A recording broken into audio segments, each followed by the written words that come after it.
uma hora para outra, a antiga cidade desapareceu e outra surgiu como se fosse obtida por uma mutação de teatro.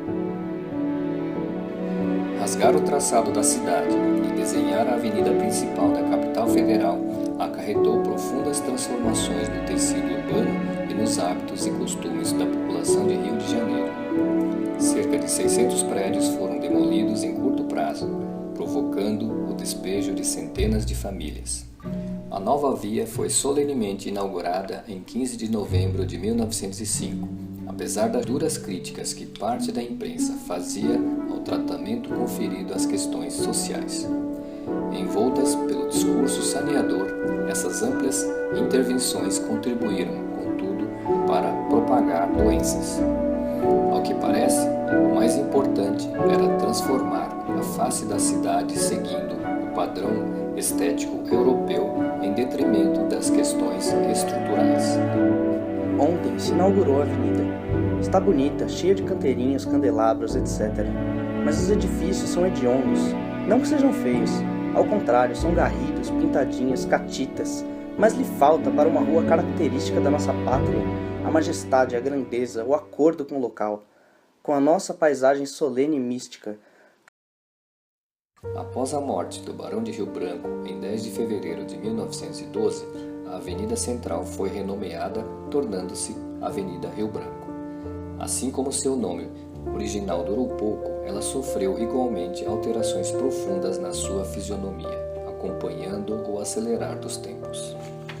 Se Rodrigues Alves, Lauro Miller, Passos e Frontin voltassem à vida e a vissem hoje, por certo que não a reconheceriam mais, tão inumana que ela haveria de se tornar por obra do que se chama progresso.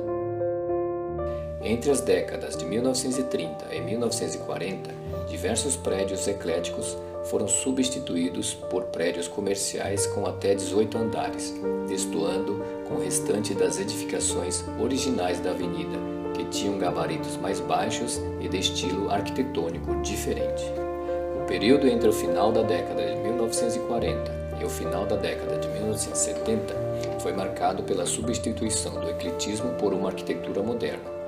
Um dos 3 casos foi o luxuoso Palace Hotel, que pertencia à família Guinle, demolido e substituído em 1952 pelo edifício Marquês de Herval, edificação modernista projetado pelo escritório MMM Roberto. Foram preservadas individualmente apenas a Biblioteca Nacional, o Teatro Municipal e o Museu de Belas Artes. Os modernos viraram árbitros do que era bom ou ruim na arquitetura, resgatavam o passado e diziam como seria o futuro. Para eles, a arquitetura eclética era um hiato na linha evolutiva das construções do país.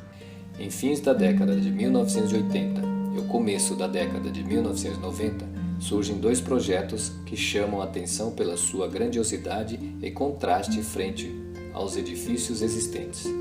Em 1990, é inaugurado o Rio Branco I. Em 1992, seria inaugurado o Manhattan Towers, projetado pelo mesmo escritório do anterior, também com grandes fachadas envidraçadas a refletir os edifícios à volta.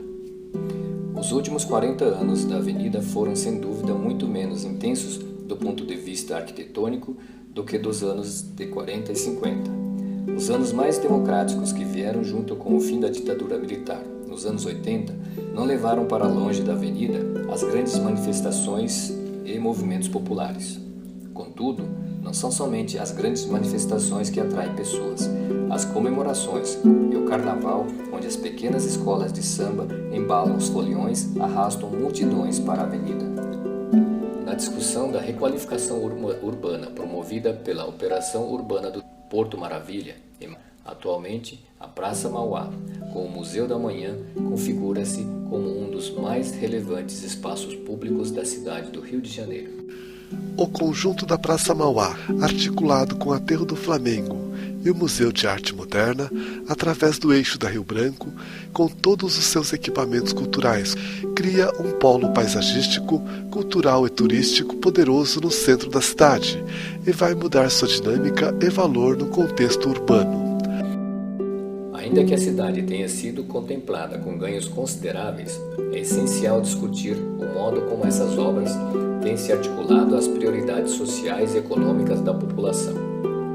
Contudo, apesar de conter exemplares individuais de estilos históricos diversos, a praça se marcou como palco da modernidade, da transformação contínua, do fluxo multidirecional, do cruzamento entre o local e o estrangeiro, entre o trabalho e o ócio, enfim, um locus histórico e cultural intenso e pulsante, uma estrutura urbana significativa.